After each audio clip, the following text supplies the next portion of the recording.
Hello and welcome back to hola Spanish class. और आज हम करेंगे चैप्टर नंबर 4। हम लोग जो कोर्स रेडी कर रहे हैं, जो तैयार कर रहे हैं, जो आप लोग पढ़ रहे हैं वो है A1। डेली एग्ज़ाम्स में पास होने के लिए आपको मेरी क्लासेस बहुत ज़्यादा हेल्प करेंगी और मैं चाहता हूँ कि आप इसे बहुत ही ध्यानपूर्वक सुने और इसकी बार बार प्रैक्टिस करें ताकि ये एग्ज़ाम आप इजीली पास कर सकें। और जैसा कि आप लोगों को पता है कि हमारे इस स्पेनिश कोर्स में जो हमारा साथ दे रही हैं वो है लूसिया। तो चैप्टर नंबर 4 में जो हम लोग कोर्स कवर करने वाले हैं वो हैं हमारी पर्सनल इन्फॉर्मेशन जो हम फ्री टाइम में दे सकते हैं उसके बारे में।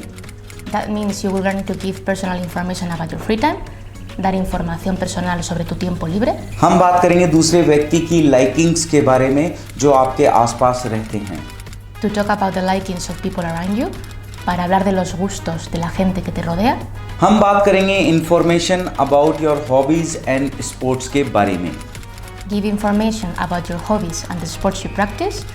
Dar información sobre tus hobbies y los deportes que practicas.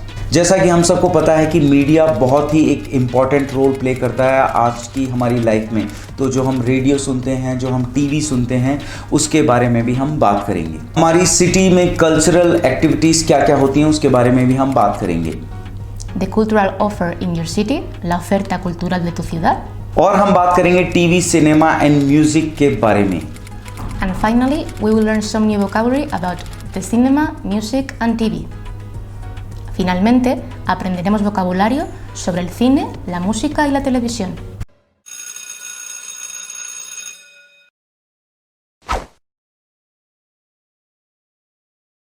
तो जो सबसे फर्स्ट एक्सरसाइज है उसमें हम लोग बात करेंगे कि हम हमारे फ्री टाइम में क्या करते हैं। देखिए यहाँ ये बहुत इंपॉर्टेंट है क्योंकि इसमें हम नई वर्ब्स भी सीखने वाले हैं। Now, we will learn some new verbs about activities we do in our free time. Ahora, aprenderemos nuevos verbos sobre actividades que hacemos en nuestro tiempo libre. तो सबसे पहली जो वर्ब है वो है लेर। लेर को अगर मैं हिंदी में बताऊं तो पढ़ना उसका हिंदी अनुवाद होगा। In Spanish, to read means leer, and you can read in the internet, leer en internet, read a newspaper, leer el periódico, read a magazine, leer una revista, and read an email, leer un correo electrónico. तो जैसा कि Lucia ने हमें बताया कि हम newspaper पढ़ते हैं, जैसे हम इंटरनेट में भी कई चीज़ें पढ़ते हैं, तो लेर बहुत ही इंपॉर्टेंट वर्ब है। सेकंड जो वर्ब है वो है escuchar। escuchar का मतलब होता है सुनना। In Spanish, to say to listen, we use the word escuchar, and you can listen to the radio, escuchar la radio, listen to a song, escuchar una canción, and listen to music, escuchar música. जैसा कि Lucia ने बताया कि हम music सुनते हैं, हम जो रेडियो पे समाचार सुनते हैं, तो इसको बोलते हैं escuchar। थर्ड जो वर्ब है वो है escribir। जैसा कि हमने बताया कि हम जितनी इम्पॉर्टेंट वर्ब्स हैं उन्हें यूज़ में लेंगे जो कि हमारी डेली लाइफ में जो यूज़ आती है। To write down in Spanish is escribir, and you can write an email, escribir un correo electrónico, and write a song, escribir una canción. escribir का मतलब होता है लिखना। हम एक ईमेल लिखते हैं, हम एक लेटर लिखते हैं, हम एक गाना लिखते हैं, तो इसका मतलब होता है escribir। फोर्थ जो वर्ब है वो है वेर। वेर मतलब होता है देखना। To watch in Spanish is ver. You can watch television, ver televisión, and watch a movie, ver una película. तो जैसा लूसिया ने अभी हमें बताया, हम कोई मूवी देखते हैं, हम कोई टीवी देखते हैं, तब उसमें ये वर्ब वेर काम आती है। फिफ्थ जो वर्ब है वो है buscar। buscar मतलब ढूंढना। To search in Spanish is buscar. You can search for information, buscar información, and search your phone, buscar el teléfono. जैसा कि लूसिया ने बताया कि buscar मतलब ढूंढना। हम हमारा टेलीफोन जब गुम हो जाता है, हमारा मोबाइल गुम हो जाता है तो हम उसे ढूंढते हैं, तो ये होता है buscar। हम कोई इन्फॉर्मेशन सर्च करते हैं तो इसका मतलब होता है ढूंढना, मतलब कि buscar।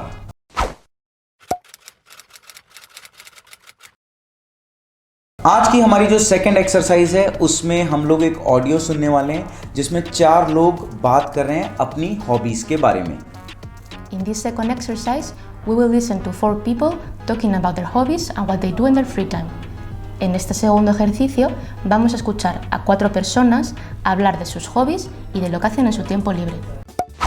Hola, buenos días. ¿Cómo te llamas? Silvia, y llamo de Zamora.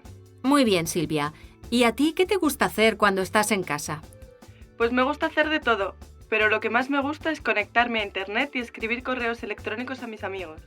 Muchas gracias, Silvia. A ti, adiós. La siguiente llamada llega de Galicia. ¿Y te llamas? Jesús, o Chus para los amigos. ¿Y tu tiempo libre en casa cómo lo pasas? Vivo en un pueblo de Pontevedra, en Redondela. Es un pueblo muy tranquilo y por eso puedo hacer algo que me gusta mucho, leer. Bueno, me gusta mucho leer y también escribir. Escribo postales a todos mis amigos con fotografías que hago yo mismo, porque me gustan muchísimo las fotos. Muy bien, ¿cuántas cosas? Nuestro siguiente oyente. ¿Desde dónde llamas? Desde Badalona. Y me llamo Antonio. Hola, Antonio. A ver, dinos, ¿a ti qué te gusta hacer en casa? Me gusta sentarme en el sofá y ver la tele, porque me gustan las películas y los programas informativos. Ah, también me gustan los partidos de fútbol. Muchas gracias, Antonio. Hasta luego. Hola, soy Carmen de Tarragona. Hola, Carmen. Cuéntanos. Pues en general me gustan muchas cosas, pero cuando estoy en casa me gusta ver concursos en la tele y también me gusta escuchar la radio. Como estudio periodismo me gusta mucho leer los periódicos y las revistas de actualidad. Ah, también me gusta buscar información en internet. Creo que serás una buena periodista, Carmen. Un saludo. Muchas gracias, hasta pronto.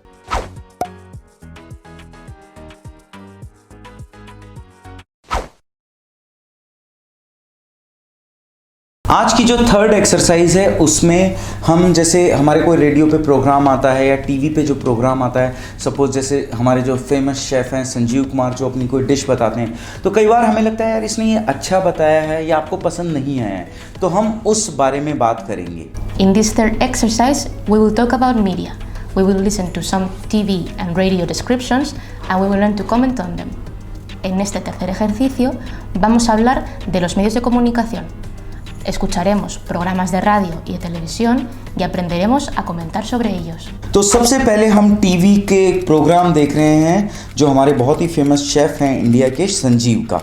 वो एक dish बना रहे हैं, तो मैं उसे English में बताने वाला हूँ और लूसिया उसे स्पेनिश में बताने वाली है. To learn to cook you just have to see how this fantastic cook does it.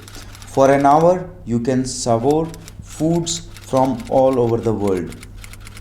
La cocina de Sanji, Sanji's Kitchen. Para aprender a cocinar, solo tienes que ver cómo lo hace este fantástico cocinero.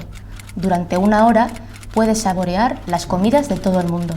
तो जो second है वो है news के बारे में. The news that talk about the news that happens in Spain and in the world. Los informativos que hablan sobre las noticias que suceden en España y en el mundo. और अब हम बात करेंगे radio के बारे में. तो मैं आपको इंग्लिश में बताऊंगा, लूसी आप एक को स्पेनिश में बताएगी. Your favorite singers, your unforgettable songs, all the music that you still don't know but want to know. Every day on your favorite chain. Clásicos de toda la vida. Tus cantantes preferidos, tus canciones inolvidables, toda la música que todavía no conoces pero quieres conocer, todos los días en tu cadena favorita. Next भी radio के बारे में ही है. Dedicated to the smallest of the house, all the stories of children who live in other worlds every day in the afternoon. Cuéntame un cuento, dedicado a los más pequeños de la casa, todas las historias de los niños que viven en otros mundos, todos los días por la tarde. Okay, अब हम बात करेंगे TV serial के बारे में. ¿Qué pasa entre nosotros? हमारे बीच में क्या हो रहा है. अब मैं आपको उसकी इंग्लिश में बताऊंगा और लूसिया आपको स्पेनिश में बताएंगी. This movie is a love story between two girls and a boy. In the end, the three become close friends. Esta película es una historia de amor entre dos chicas y un chico. Al final, los tres se hacen muy amigos. Next story भी एक serial के बारे में है. Series of all audience, the police have a mission to discover the robberies that are taking place in the city. El comisario Rex.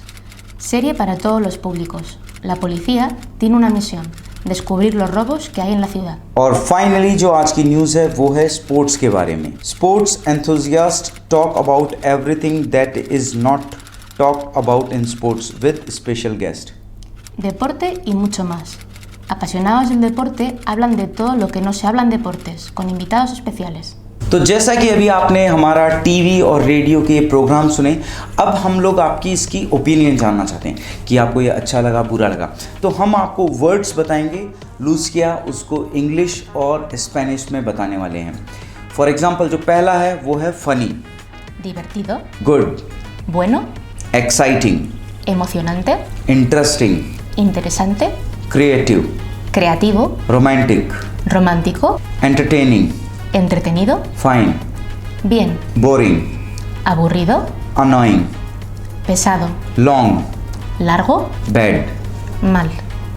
तो जैसा कि अभी हम लोगों ने आपको बताया, ये वर्ड्स आपको इन प्रोग्राम्स के आगे ऐड करने की, आपको ये बोरिंग लगे, एंटरटेनिंग लगे, बहुत अच्छे लगे, फ़नी लगे, तो ये आप अपने अकॉर्डिंग जो भी आपने सुना है रेडियो और टीवी के प्रोग्राम्स, उसके आगे आपको लगाना है। तो अभी जो आपने सुना था रेडियो और टीवी के प्रोग्राम्स के बारे में, अब आपको आपकी ओपिनियन बतानी है। तो मैं उस ओपिनियन को हिंदी में बताऊंगा, लूसिया उस ओपिनियन को इंग्लिश और स्पेनिश में बताएंगी। मुझे बहुत पसंद आई ये मूवी, बहुत ही रोमांटिक और बहुत ही इंटरेस्टिंग थी। I like it very much. It's a very interesting and romantic movie. Me gusta muchísimo. Es una película muy romántica e interesante. मुझे न्यूज़ चैनल्स बिल्कुल भी पसंद नहीं है, बहुत ज़्यादा बोरिंग होते हैं और बहुत ही ज़्यादा लंबे होते हैं। I don't like the TV news. They are really long and boring. No me gustan los informativos. Son muy largos y aburridos. मुझे म्यूज़िक वाला चैनल वापस सुनना है क्योंकि वो बहुत ही ज़्यादा इंटरेस्टिंग था और मैं उससे कभी बोर नहीं होता। I want to listen to the music program again. It's very entertaining and I don't get bored, never. Quiero volver a escuchar el programa de música. Es muy entretenido y no me aburro nunca. मुझे sports channel बिल्कुल भी पसंद नहीं है, मुझे nature वाले channel बहुत पसंद है क्योंकि वो बहुत ही ज़्यादा इंटरेस्टिंग होते हैं। I don't like sports programs. They are little entertaining. I prefer the ones about nature. They are really exciting. No me gustan los programas de deportes. Son muy poco entretenidos. Prefiero los programas de naturaleza. Son muy emocionantes. ये जो TV programmes हैं ना, ये बहुत ज़्यादा boring होते हैं और मुझे बिल्कुल भी पसंद नहीं है। No me gustan los programas de la tele. Son muy aburridos. I don't like the TV series. They are really boring. ये जो किचन वाला जो प्रोग्राम है, ये मुझे बहुत ज़्यादा पसंद है और ये जो नई नई डिशेस बनाते हैं वो काफ़ी ज़्यादा क्रिएटिव भी हैं। I really like the cooking programs. The chef prepares really creative dishes. Me gustan mucho los programas de cocina. El cocinero prepara platos muy creativos. ये जो टीवी चैनल है नंबर 28, ये मुझे बिल्कुल भी पसंद नहीं है क्योंकि ये बहुत ही ज़्यादा डिसऑर्गेनाइज है। I don't like the 28 channel. It's really disorganized. No me gusta el canal 28. Está poco organizado. तो एक्सरसाइज नंबर 4 में हम देखेंगे कुछ इमेजेस जिसमें हमको समझना है कि वो इमेजेस क्या कहना चाहती हैं। In this fourth exercise, we will see some drawings and we will describe what they want to do. En este cuarto ejercicio, vamos a ver unos dibujos y a describir qué quieren hacer. तो ये जो first image है, इसमें ये बताना चाहते हैं कि during the vacations Sergio circus में जाना चाहता है। Durante las vacaciones, Sergio quiere ir al circo. Second वाली जो इमेज है, उसमें आना एक ड्रेस खरीदना चाहती है। Ana quiere comprarse un vestido. Third image में पेड्रो जाना चाहता है बीचेस पे नेक्स्ट वीकेंड को।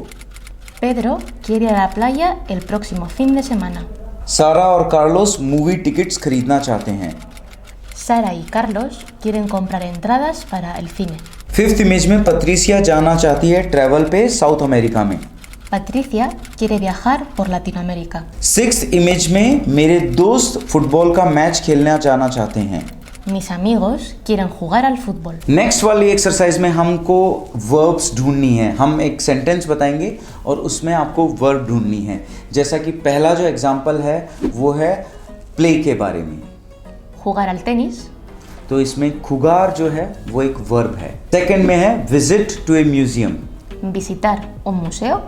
यहाँ पे जो वर्ब है वो है विजिटार। स्पोर्ट्स खेलना। Hacer o practicar deporte. तो यहाँ पे जो वर्ब है वो है hacer और practicar। नंबर फिफ्थ, वॉच ए म्यूजिकल। Ver un musical. यहाँ पे जो वर्ब है वो है वेयर। नंबर 6 पे है hiking. Hacer o practicar montañismo. अब यहाँ पे जो वर्ब है वो है आफेर और प्रैक्टिकार, ये बहुत इंपॉर्टेंट वर्ब है। आज की जो 5th एक्सरसाइज है उसमें हम करेंगे लाइक और डिसलाइक, मतलब कि आपको क्या पसंद है और क्या नहीं पसंद है। और इसमें जो हमारा कैरेक्टर है उसका नाम है Mario. In this 5th exercise, we will see Mario practicing some sports and we will describe how much they like them. En este 5º ejercicio vamos a ver a Mario practicando deporte y vamos a explicar cuánto le gustan. Mario को gym जाना ज़्यादा पसंद नहीं है। A Mario no le gustan mucho los gimnasios. Mario को swimming करना भी नहीं पसंद है। A Mario no le gusta mucho la natación. Mario को वॉक करना बहुत पसंद है पार्क में। A Mario le gusta mucho correr por el parque. Mario को साइकिलिंग करना भी बहुत पसंद है। A Mario le gusta bastante el ciclismo. Mario को बहुत पसंद है डाइविंग करना। A Mario le gusta mucho el submarinismo. Mario को बास्केटबॉल खेलना भी बहुत पसंद है।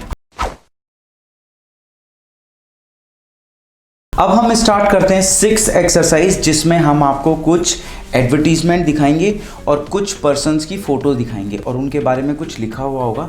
तो आपको बेसिकली ये बताना है कि किस फ़ोटो के अकॉर्डिंग, उसका जो डिस्क्रिप्शन है उसके अकॉर्डिंग वो किस एडवर्टीजमेंट को मैच करना चाहिए। In this exercise, we will see some cultural offers from a city and we will introduce some people and advise them what should they watch. En este ejercicio vamos a ver distintas ofertas culturales. Presentaremos a algunas personas y les recomendaremos que deben visitar.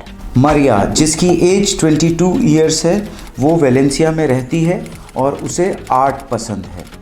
María, 22 años, vive sola en Valencia y le gusta el arte. तो मेरे according इसका answer होना चाहिए कि मारिया को एक night walk करनी है वलेंसिया में। Creo que a María le puede interesar el paseo nocturno por Valencia. Second example, ख्वान।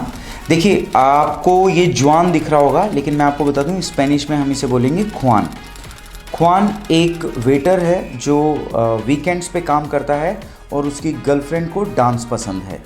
Juan es camarero, trabaja el fin de semana y a su novia le gusta la danza. तो मेरे according इसका answer होना चाहिए कि ख्वान अपनी girlfriend को national ballot के जो मेन थिएटर है वहाँ उसे लेके जाना चाहिए। Creo que Juan puede ir con su novia a ver el ballet nacional al teatro principal. Natalia art history के बारे में बताती है। वैसे वो वर्क करती है एक इंस्टीट्यूट में जहाँ बहुत सारे यंग लोग रहते हैं और उसका जो नेचर है वो बहुत डायनेमिक है। Natalia enseña historia del arte, trabaja en un instituto con jóvenes y es muy dinámica. मेरे अकॉर्डिंग इसका आंसर होना चाहिए कि नतालिया अपने स्टूडेंट्स को पिकासो के म्यूज़ियम में ले जा सकती है। Creo que Natalia puede ir con sus alumnos al Museo Picasso. पेपे के 3 छोटे बच्चे हैं, वो समर्स में काम करता है और जो उसकी बेबी सीटर है वो ब्राज़ील की है। Pepa tiene 3 hijos pequeños, trabaja durante todo el verano y su canguro es brasileña. तो मेरे अकॉर्डिंग पेपा की जो बेबी सीटर है वो उस बच्चे को किसी जो मूवी थिएटर में ले जा सकती है जहाँ छोटे बच्चों की मूवीज़ लगी हुई हो। Creo que la canguro de Pepa puede llevar a los niños al cine infantil. ईमा, जिसकी एज है 20 ईयर्स ओल्ड, उसे म्यूज़िक बहुत पसंद है और जो पाको है वो उसको कुछ गिफ्ट करना चाहता है। Emma hoy cumple 28 años, le gusta mucho la música y Paco quiere hacerle un regalo. मेरे अकॉर्डिंग इसका आंसर होना चाहिए कि पाको ईमा को एंट्रेंस टिकट देनी चाहिए जैज कॉन्सर्ट की। Creo que Paco puede regalar a Emma una entrada para el concierto de jazz. तो जैसा कि अभी हमने इस एक्सरसाइज में देखा है कि आपको कुछ एडवर्टीजमेंट दिए हुए हैं, वहाँ पे फ़ोटोज़ लगी हुई हैं और ये हमने इनको रिलेट किया है कि वो क्या कर सकता है। ओके, सो नेक्स्ट एक्सरसाइज है वेरी एंड अलॉट के बारे में। In this exercise we will see some examples using very, muy in Spanish, and a lot, mucho. Remember that the word mucho must change in gender and number, so it could be mucho, mucha in singular, muchos, muchas in plural. तो जैसा कि Lucia ने अभी हमें बताया कि very कहीं पे भी चेंज नहीं होगा, लेकिन अलॉट चेंज हो सकता है जेंडर के अकॉर्डिंग। मूचो और मूचस, ये जैसे हम लोगों ने आपको स्टार्टिंग से बता रहे हैं कि फेमिनिन और मैस्कुलिन स्पेनिश लैंग्वेज में काफ़ी यूज़ आता है, तो उसके अकॉर्डिंग वो वर्ड चेंज हो सकता है। सो हम इसके कुछ एग्जाम्पल्स लेते हैं। जो पहला एग्जाम्पल है कि मुझे मूवीज़ बहुत पसंद है लेकिन मैं जा नहीं सकता क्योंकि मैं जॉब करता हूँ रात में। El cine me gusta mucho, pero no puedo ir porque trabajo por las noches. मुझे लिटरेचर काफ़ी पसंद है, इसलिए मैं बहुत ज़्यादा पढ़ता हूँ. La literatura me parece muy interesante y por eso leo mucho. मेरे सिटी में बहुत सारे थिएटर्स हैं और किसी ना किसी थिएटर में कुछ ना कुछ इंटरेस्टिंग शो होता रहता है. En mi ciudad hay muchos teatros y siempre hay alguna obra interesante. Summer time में मूवीज़ थिएटर्स में बहुत सारे लोग होते हैं. En los cines de verano siempre hay mucha gente. Madrid में एक पार्क है जिसका नाम है रेतीरो पार्क. वहाँ वो बहुत बड़ा है और वहाँ बहुत सारे टूरिस्ट विजिट करते हैं. El Parque del Retiro de Madrid es muy grande y lo visitan muchos turistas.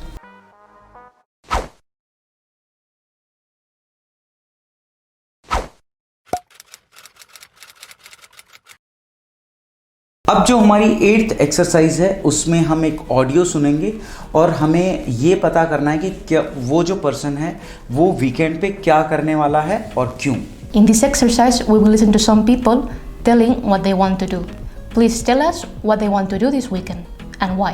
En este ejercicio vamos a escuchar a algunas personas contar qué quieren hacer. Por favor, responde qué quieren hacer este fin de semana y por qué. Me gusta mucho el deporte, la natación, correr, pero no tengo nunca tiempo para hacerlo durante la semana. Vivo en Madrid y me gusta mucho el mar, pero aquí no tenemos. Quiero estudiar arqueología en la universidad. Me gusta mucho saber las costumbres de nuestros antecesores.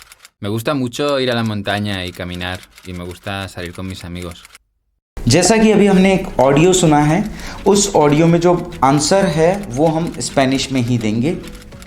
Creo que Mónica quiere hacer el triatlón en los Pirineos. Second answer, creo que Ricardo quiere al Peñor de Ifac.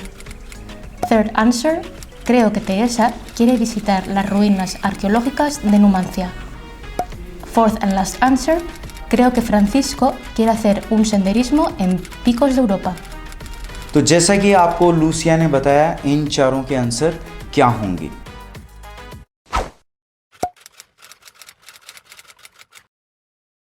Ninth exercise में भी हम लोग एक audio सुनेंगे जहां बात कर रहे हैं फर्नांडो एंड मर्सिडीज और आपको जो आंसर देना है वो ट्रू और फॉल्स में देना है. In this exercise, we will listen to Fernando and Mercedes. They are having a conversation in a restaurant. En este ejercicio, vamos a escuchar a Fernando y Mercedes, que están teniendo una conversación en un restaurante.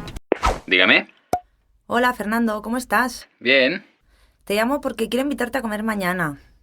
Pues claro, mañana no tengo que hacer nada, pero ¿por qué? Es que es mi cumpleaños. ¿De verdad? Muchas felicidades. Muchas gracias. Mira, vamos a comer en un restaurante que se llama Tapelia. Me gusta mucho porque hacen una paella muy buena y en el menú hay muchos postres diferentes. Perfecto. ¿A qué hora? Hay una mesa a mi nombre para las 2 de la tarde, a nombre de Mercedes Candelas. Genial, allí estaré. Vale, hasta mañana. Number 1 question है, Mercedes llama a Fernando para invitarlo a cenar. और जो इसका answer होना चाहिए वो है Mercedes llama a Fernando para invitarlo a comer. इसका मतलब ये false है. Second, Mercedes quiere comer con Fernando porque es su cumpleaños. This is true.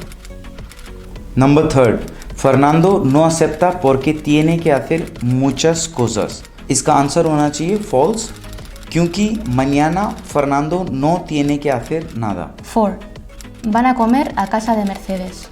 This is false. Van a comer en el restaurante Tapelia. Number 5, Mercedes le gusta Tapelia porque hacen unos bocadillos muy buenos. ये false होगा. इसका answer होना चाहिए le gusta porque hacen un paella muy buena. Number 6, en el menú hay pocos postres. This is false. En el menú hay muchos postres diferentes. Number 7, hay una mesa reservada a nombre de Mercedes para los 4 de la tarde. ये false है क्योंकि इसका answer होना चाहिए hay una mesa reservada para los 2 de la tarde. अब हम आपको कुछ उन प्लेसेस के बारे में बताने वाले हैं जहाँ पे आप खाना खा सकते हैं या डिनर कर सकते हैं. For example bar, restaurant, cafeteria, सर्वेसरिया एंड कैफ़े. और जो स्पेनिश लोगों का खाना खाने वाला जो टाइम होता है उसके बारे में भी हम लोग आपको बताना चाहते हैं. फॉर एग्जांपल ब्रेकफास्ट कब करते हैं? जब हम सुबह उठ जाते हैं उसके बाद. El desayuno es después de levantarse. जो लंच का जो टाइम होता है वो होता है 1 बजे से लेकर 3:30 बजे तक। La comida es desde la 1 hasta las 3:30. Snacks का टाइम होता है शाम को 7 बजे से लेकर शाम के 7 बजे तक। La merienda es entre las 5 y las 7. और जो डिनर का टाइम होता है वो होता है 9 बजे के बाद में। La cena es a partir de las 9. So we hope कि आपको हमारी ये 4th चैप्टर पसंद आया होगा, जहां हमने काफ़ी सारी नई चीज़ों के बारे में जाना है। आप इस वीडियो को बार बार देखिएगा ताकि आप लोगों को ये सारी इन्फॉर्मेशन प्रॉपर तरीके से पता लग जाए। आपका जो वर्ड्स, जो नए वर्ड्स हैं वो आपको काफ़ी इसमें सीखने को मिले हैं। आपको क्या सेंटेंस बोलना है ये आपको सीखने को मिले हैं। In this chapter, we have learned some new vocabulary about cultural offers, hobbies, sports, and some other things. Remember that the more you try to watch the videos and go through your notes, the easier will be for you to try to learn. En este capítulo hemos aprendido vocabulario del tiempo libre, los hobbies, los deportes y la cultura. Recordad que cuanto más veáis los vídeos y estudiéis vuestros apuntes, más fácil será aprender. तो जो next जो 5th chapter होने वाला है उसमें हम सीखेंगे comment on vacations, trips and types of accommodation. Opinar sobre vacaciones, viajes y tipos de alojamiento. Talk and write about places and climates.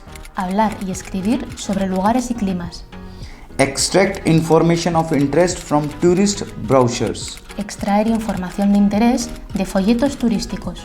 Geographically locate a place. Situar geográficamente un lugar. Vacations spots. Lugares de vacaciones. Seasons of the year. Estaciones del año. Means of transport. Medios de transporte. Types of accommodation. Tipos de alojamiento. Vacations activities. Actividades de las vacaciones. And documents and personal belongings to travel. Documentos y objetos personales para viajar. Thank you for watching this chapter. मिलते हैं 5th chapter में। We will see you in the next and last class. Os veremos en la próxima y última clase. Adiós.